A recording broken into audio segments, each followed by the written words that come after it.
Charles VI mourut en 1422 et en vertu du traité de Troyes signé en 1420, c'est Henri V Plantagenet qui aurait dû lui succéder. Et en effet, Henri V présentait toutes les qualités requises pour être un excellent roi. L'inconvénient, c'est qu'il était mort quelques mois avant Charles VI. Ça n'est pas un reproche, mais c'est tout de même gênant. Donc c'est Charles VII qui est roi.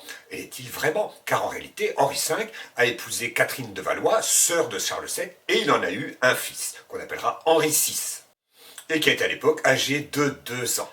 Très mignon. Et donc Henri VI est en fait également roi de France. Et il se trouve à Paris, Paris est rallié aux Anglais, et Henri VI s'y trouve avec le duc de Bedford qui est gouverneur de la ville. Il ne faut pas s'y tromper, ça n'est pas une occupation anglaise, car avec le duc de Bedford se trouve à Paris à l'époque seulement 30 Anglais. La guerre de 100 ans, je le répète encore une fois, c'est une guerre civile. Toutefois, Charles VII est reconnu par une grande partie du royaume. Malheureusement pour lui, il ne tient plus aucun territoire au nord de la Loire. Or, Paris, qui a pris parti pour Henri VI, commande la Seine. Et Orléans commande la Loire. Orléans est encore aux mains de Charles VII, mais elle est assiégée. Voilà pourquoi on appelle Charles VII le roi de Bourges. Et on chante cette petite chanson. Mes amis, que reste-t-il à ce dauphin si gentil? Orléans, Beaugency, Notre-Dame de Cléry, Vendôme, Vendôme.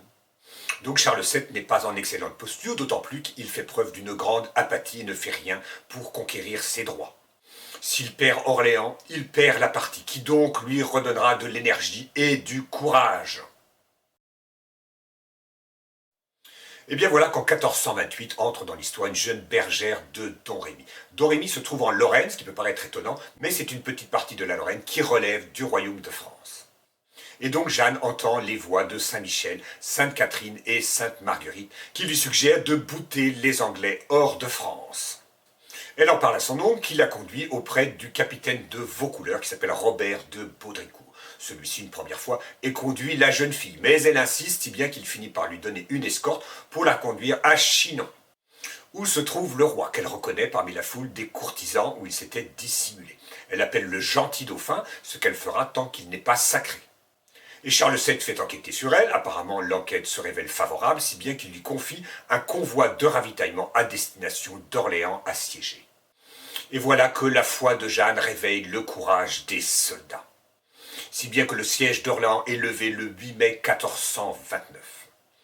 Peu de temps après a lieu la bataille de Patay, près d'Orléans, qui est remportée par Richemont, qui sera plus tard connétable. Et après avoir ainsi bien travaillé, Jeanne retourne auprès du roi, qui se trouve cette fois à Loches. Et elle le convainc d'aller se faire sacrer à Reims.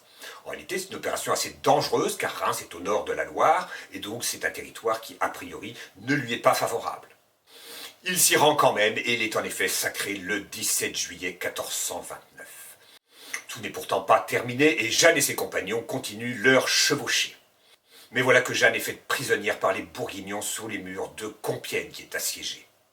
C'est en 1430, et les Bourguignons ne savent pas trop quoi en faire, si bien qu'ils la vendent aux Anglais. Il n'y a pas de petit bénéfice. Et Jeanne sera jugée à Rouen par l'évêque Cochon. Vous connaissez sans doute les paroles que Jeanne a prononcées à son procès. Il faut savoir que ce sont les paroles exactes, car il s'agit d'un procès. Par conséquent, il y a des greffiers qui prennent note de tout ce qui se dit. C'est ce qu'on appelle les minutes du procès. Ces minutes existent toujours, il y a même plusieurs exemplaires.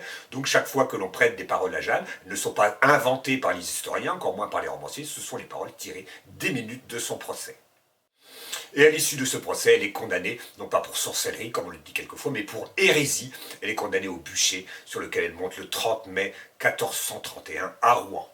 On dit qu'un Anglais se serait écrié au moment de sa mort « Nous avons brûlé une sainte ». C'est peut-être vrai. Néanmoins, il faut souligner que Jeanne d'Arc n'a été canonisée qu'en 1920, juste après la Première Guerre mondiale, et probablement en grande partie pour consoler les Français des malheurs de cette guerre. Donc le gentil dauphin est sacré, il est enfin devenu vraiment Charles VII, tout est fini. Eh bien pas du tout. Car le jeune Henri VI sera à son tour sacré à Paris en 1432. Il y a donc 2 rois sacrés, petit problème. Jeanne d'Arc aurait un jour déclaré que les hommes d'armes combattent et Dieu donnera la victoire. Il a fallu combattre en effet. Car la guerre de 100 ans va durer encore 22 ans. Mais cette brève épopée de Jeanne d'Arc a transformé Charles VII. Il se décide enfin à lever une grande armée, qui est placée sous le commandement du connétable de Richemont, qui deviendra d'ailleurs plus tard duc de Bretagne sous le nom d'Arthur III. Et un événement important se produit en 1434, c'est que la Normandie, qui s'était ralliée au Plantagenet, se révolte contre le roi d'Angleterre. En effet, le roi d'Angleterre n'a pas la possibilité de lever beaucoup d'impôts sur son île, car le Parlement l'en empêche. Il n'en est pas de même en Normandie, il ne se prive pas, il lève trop d'impôts, et les Normands se révoltent et se rallient à Charles VII.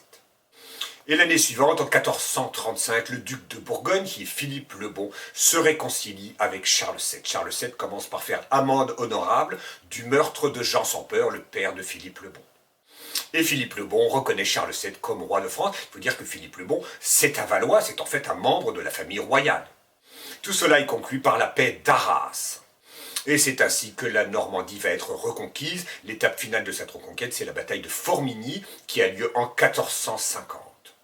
Et 3 ans plus tard, c'est la Guyenne qui est reconquise grâce à la bataille de Castillon, au cours de laquelle le maréchal anglais Talbot trouva la mort et qui eut lieu en 1453. Joie, tout est fini. Enfin, au bout de 116 ans, la guerre de 100 ans est finie. Eh bien, toujours pas tout à fait. Car les Bordelais ne sont pas du tout contents de revenir sous la suzeraineté directe du roi de France.